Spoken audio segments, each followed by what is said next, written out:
This is Protect the Den. Produced in Orem, Utah, and found on YouTube, Twitter, and all podcast locations.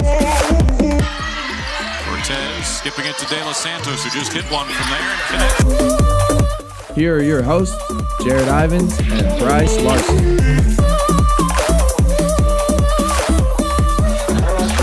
We welcome you into Presidential South. I'm Jarod Ivins alongside Brice Larson, and this is Protect the Den. It's a beautiful, beautiful day today. Excited to be here.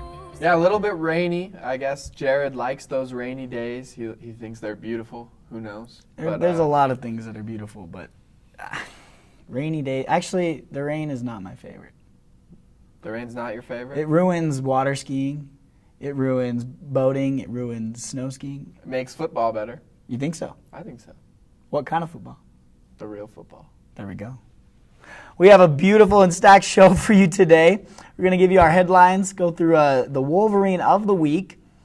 We're going to talk a little bit about our former first-year coaches who are now in their sophomore years and talk about their expectations for next year, where we think they can improve. And then we have a great interview coming up with Ronnie Price, finished off with Blaze Nield. So it's going to be a powerful day today. Yeah, great show today. Let's hop right into those headlines. Two-time NCAA qualifier Tate Orndorff has announced his commitment to The Ohio State University. Go Michigan. This comes after Orndorff entered the transfer portal, announcing his transfer from Utah Valley. We wish Tate all of the best luck to him as he endeavors into the Big Ten for his wrestling career. Yeah, well, he dominated this year at UVU. Also in the Big 12, he was just really one of the most prolific wrestlers in the country. So it will be beneficial to him, so good job, Tate. On Monday, Utah Valley announced Georgia Tech forward Evan Cole would transfer to UVU to play for Mark Madsen. So far, Coach Madsen has been able to skillfully craft a great men's basketball roster, and we believe that they're going to make some noise next season. They absolutely are. It's going to be fun.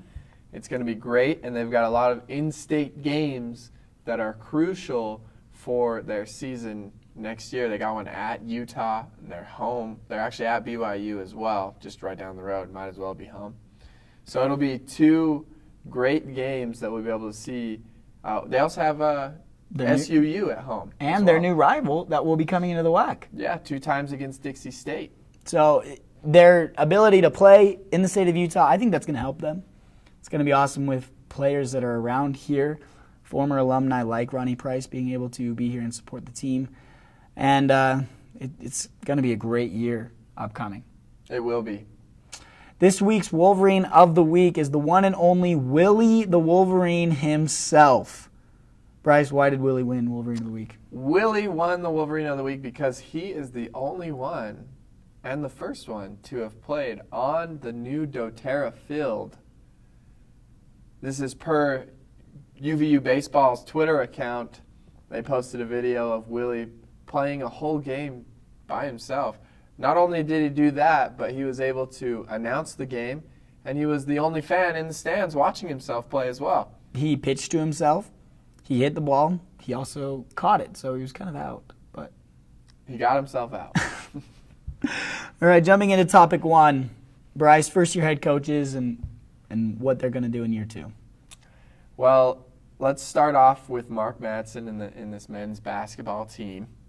Last year, they went 11-19, 5-10 in the WAC. Sadly, we weren't able to watch any of their games in the WAC tournament because it got cut short. But, for me personally, it was an interesting year for both of these head coaches. For the men's, there were some tough times watching this team. They go to Seattle and just get pummeled, Colorado State and just get dropped again, But there were also some really good times to watch this basketball team. They swept Grand Canyon. They also played really well at Kentucky. They were in the battle right there to the end. That was a fun game to watch. So there's some sort of inconsistency, but that's kind of how it always is. You have a first-year head coach in there. They're not his guys that he's recruited. And sometimes I had the feeling that maybe they weren't bought in. What do you think about that? Well, that's where I think the biggest jump is going to be is the unity amongst these players. They're not able to be with each other right now, but they're doing Zoom workouts, Zoom calls. They're building team camaraderie in a different way than usual, and that is going to be beneficial for this team. We saw it, Jameson Overton, amicably disappointed with some of the play last year when they didn't have that team unity, that connection, and that's going to change. Another thing that's going to help them change is that they're going to change the mistakes that they saw. So last year they had lots of turnovers in crucial parts of the game. They could not close out some games. They were against UTRGV with the game-winning shot. They were nearly there with about 10 other teams, and their three-point shooting wasn't very good. So they've already made moves to fix that. Latre and Colby are coming, great shooters. Trey Farr and Evan Cole, they're going to bring inside presence. Evan Cole's going to bring experience from playing in the ACC. So those things are going to help Mark Matson have a more stable team, less frustration, more connection, and it's going to lead to more wins. Yeah, and I came up with 3 key things that UVU needs to change or do for them to be able to have a successful season next season. My first on the list is share the rock. Just as Jarod was saying, this team needs to play as a team. They play better when they play as a team instead of having 5 guys out there that just want to do it themselves, play one-on-one. My second is hit the three-point shot. All right, last year against Cal Baptist, they shot 20% from 3. All right, enough said. For the third point is win on the road. Last season they had a 5-12 record on the road, and it's so hard to have a winning record on the road, but it's needed. It's needed, especially in the WAC, to be able to play at a high level, and I believe that these guys, this group of guys, can do it. They have what it takes. Those are my 3 keys for next season for Mark Madsen to have a successful squad. For the women's basketball team, Dan Nielsen, they're coming off a 12-16 record. They were 9-6 in the WAC. So very successful play. They climbed themselves all the way into the 2 seed going into the WAC tournament, and they did not perform as well as they should have. They found their stride at the right time, but couldn't keep it up. So they started the season very disappointing, 1-9, but they quickly turned that around. So the key that Dan Nielsen is going to have to figure out with that UVU women's team is how to find that stride earlier in the season and then keep that stride going. Right. Without having to experience those 8-9 losses in a row before having that. So they need to be able to do that. And they need to also have a balanced attack. More people need to score, and they can't rely on one player. We saw that occasionally in games last year. It was all on Jordan Holland's shoulders. She had to do everything, etc. There wasn't any other people that could score or put the ball in the basket. And that's what really needs to change. For me, the women's basketball season was a very interesting season as well. They fell in a weird game in Las Vegas to Seattle. They had the 2 seed. They ended up having a great regular season. And then they had this weird fluke in Las Vegas, and all it takes is one game, one and done. So 3 important things for Dan Nielsen to be able to do for his team to be successful next season for me. They have to replace senior leadership. They had quite a few girls who were just stepped up, just as Jarod said. Jordan Holland, you had De Los Santos, just great senior leaders on this team who stepped up. Alexis Cortez as well. For my second point for the women, they have to get nasty on those rebounds. Yeah. All right? They need to get nasty on those rebounds. Against New Mexico State here at home this past season, they got out-rebounded 42-30. All right? They're out-rebounded by 12 rebounds.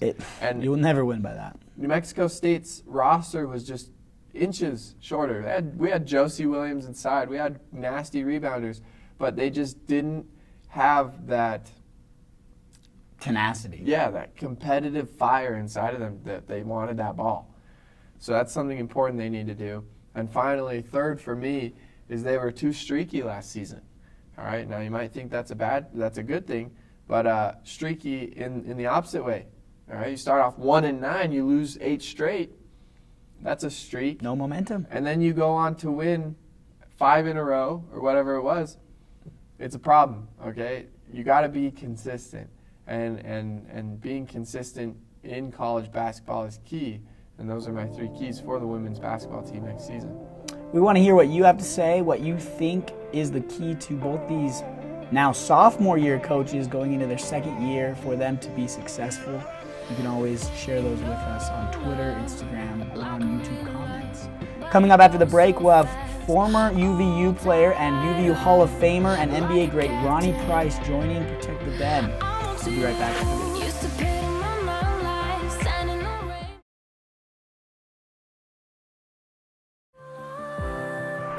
Welcome back to Protect the Den. I'm Jarod Ivins alongside Brice Larson, and we are excited now to welcome UVU Hall of Famer and former NBA star Ronnie Price. Ronnie, how you doing, man? I'm good. How are you? We're doing really good. It's good to hear from you. Same.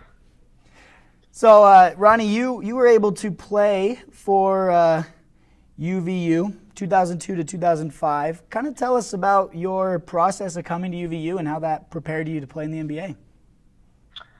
I started off playing my freshman year at Nicholls State University, and after my head coach there moved on, a lot of the team decided that we were going to move on as well. And just through that process of looking for another school, seeing where interest was, came across Coach Hunsaker, and he came to visit me at my home in Friendswood and met my family and kind of hit it off from there. And came out here, played, and he kind of prepared me to be the player that I am and turned out to be. And I was grateful for that opportunity to play for Hunsaker. It all worked out. Now, you mentioned that Coach Hunsaker had prepared you to be the player that you came to be. You had a great career here at Utah Valley. Kind of tell us how Utah Valley prepared you for the next level, which was the NBA. I think it was his approach to me as an individual and his approach to the game as a whole. He taught me a lot of lessons through the game, through practice each year that kind of helped molded me to be a decent player, to have an opportunity to play professional basketball. So he taught me, I guess, a different level of an approach to the game of basketball. And like I said, it just kind of worked out. Super grateful for it. Utah Valley was a great school. I met my wife there. Just had some great experiences out there. Yeah, and when you went professional, you didn't really assume you'd be back to Utah, but then you ended up coming and playing for the Jazz for your longest period of time with the team. What was that like, coming back to Utah and playing for the team that you were just down the road from? It was a blessing, man. It was fun. Definitely a dream to play in the NBA, but an even cooler experience and opportunity to be able to play for the Jazz, to kind of celebrate that next level with family members and friends that were out here in Utah, to be able to have them come to games and see familiar faces in the crowd that supported me when I was at Utah Valley. I think that was really special for me and my family. So, Ronnie, just about this time last year, Mark Madsen was named the head coach of Utah Valley. What were some of your initial thoughts about that, about Mark Madsen being named the head coach? It was awesome. I had an opportunity to meet Mark while I was playing at Utah Valley. He come and play pickup basketball with us in the summertime with the college team.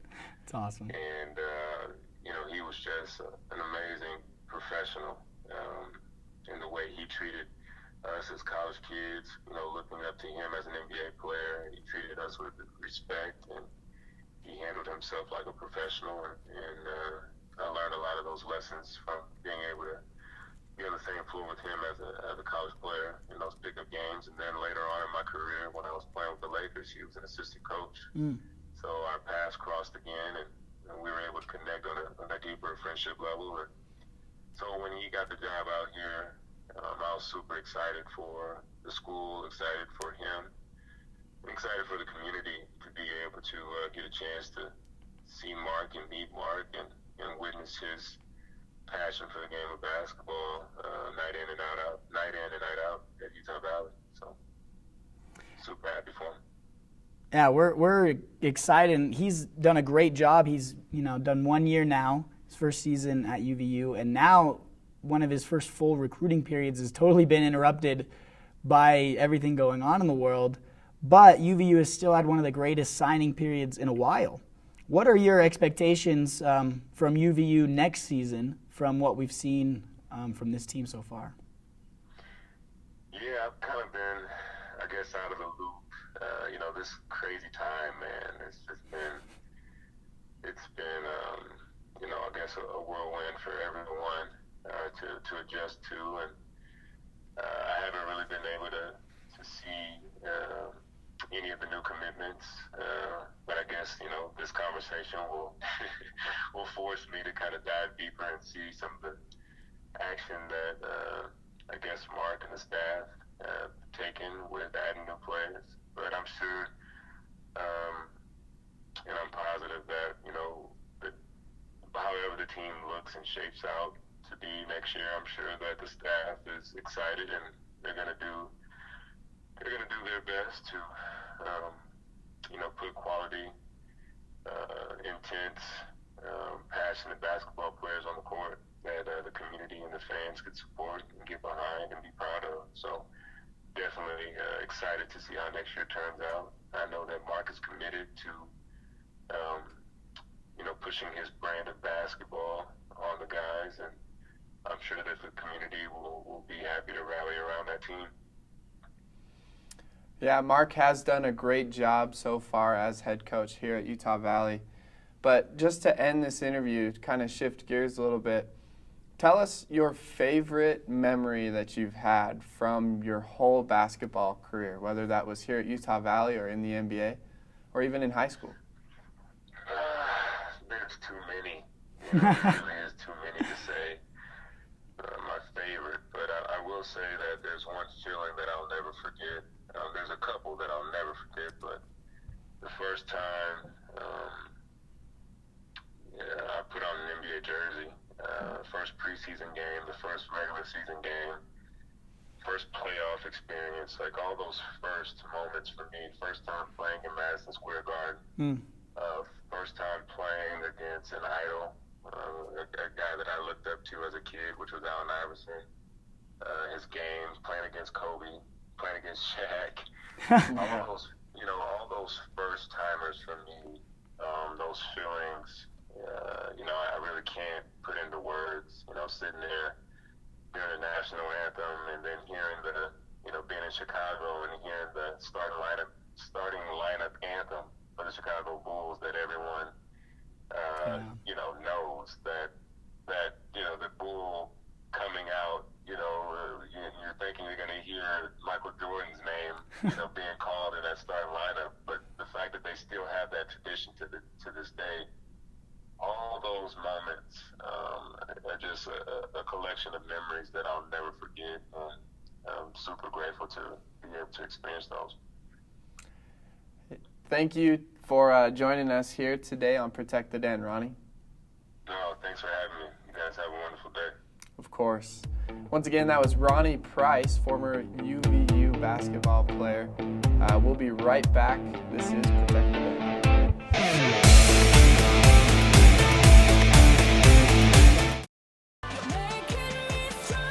Welcome back to Protect the Den. For our final segment of today, we are joined now by Blaze Nield, who is joining us via Skype. Blaze, how you doing, man? Doing well. How are you guys? We're doing great. Doing great. It's good to see you, even though we're not able to see you. Yeah.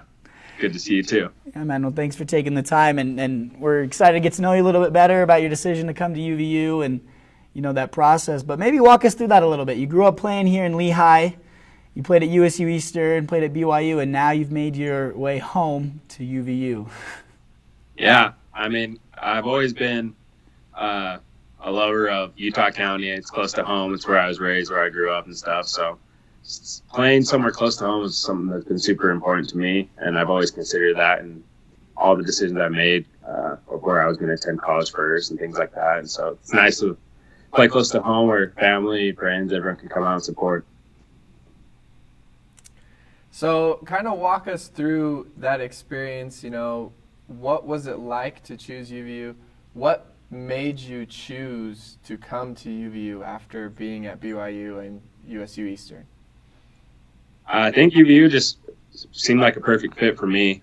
Coach Madison runs an offense that is more pro style than I like playing in the pick and roll and stuff as a point guard. And so it seemed like it fit me, as well as I love Coach Madison, Coach Phillips, all the coaches. They all are really good guys and really smart. And so I think that the fit of the way we play and with the players we have, some of my former teammates and stuff like Asa McCord and Colby Layson, those guys playing with them, I feel like would be a great opportunity for me. And staying close to home here in Orem is something perfect as well. And I think that we can go and make some noise in this conference. And so everything just kind of fit together perfectly for me.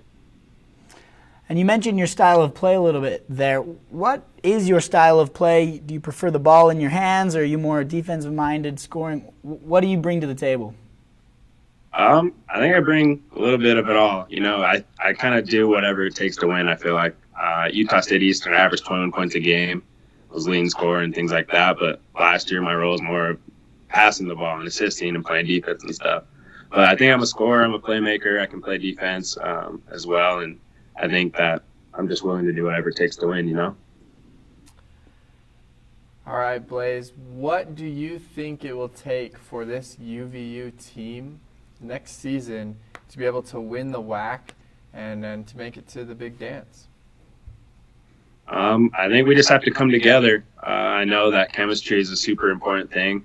I learned that last year at BYU as well. We were super close, a super tight-knit group, and we really bought in and sacrificed. Everyone is sacrificing for the greater good, which is the team success. And I know that if we can do that here at UVU, I know we can accomplish those great things as well.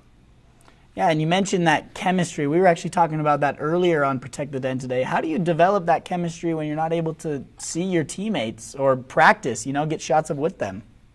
Yeah, I mean, obviously right now the circumstances are a little different, a little harder, but we have like a team group text and stuff, and I've already been in that for a few weeks, and we've had like a team Skype call and stuff, and everyone was able to talk and communicate and get to know one another a little better. And so obviously we're just doing little things like that right now, but as soon as we can really meet up and get back on the court and stuff is when we'll probably be able to start building that chemistry that we need to be successful. So, Blaze, tell us about your favorite memory from playing basketball and, your whole journey. Just give us a little bit of insight on that. Yeah, I mean, my whole journey's been super unique. I committed to Utah State East while I was on my mission. I had never been there, actually, and one of my friends went there the year before. But I had the opportunity to play with two of my best friends from high school and from my high school teammates, Chase and Tanner. And so being able to play with those guys all last year and stuff was just, super fun. It was super unique. Not many people can say they went to college with two of their best friends and teammates, childhood friends. And so I think that was super unique, super fun. And then just all this team success we had this past season at BYU was super fun. I mean, so super unique to be a part of a team that's top 15 in the nation, one of the best teams. And it was just super fun to win. It's what I love to do and what I always set out to do. And not many people know this, Blaze. We even put it together about 5 minutes ago that me and you played together, and now we obviously can tell who the better player was as you're still continuing what you're doing. But it's exciting to have you join UVU. I'm glad we're able to go forward together. We're going to, make plans to have you on again, hopefully in person, in set, once this whole coronavirus calms down. Yeah, for sure. Sounds good. Sounds like a plan. Yeah, man. Thank you so much for joining us today. Yep, appreciate you. That was Blaze Nield, UVU's new commit from BYU. We're very grateful for him joining Protect the Den today.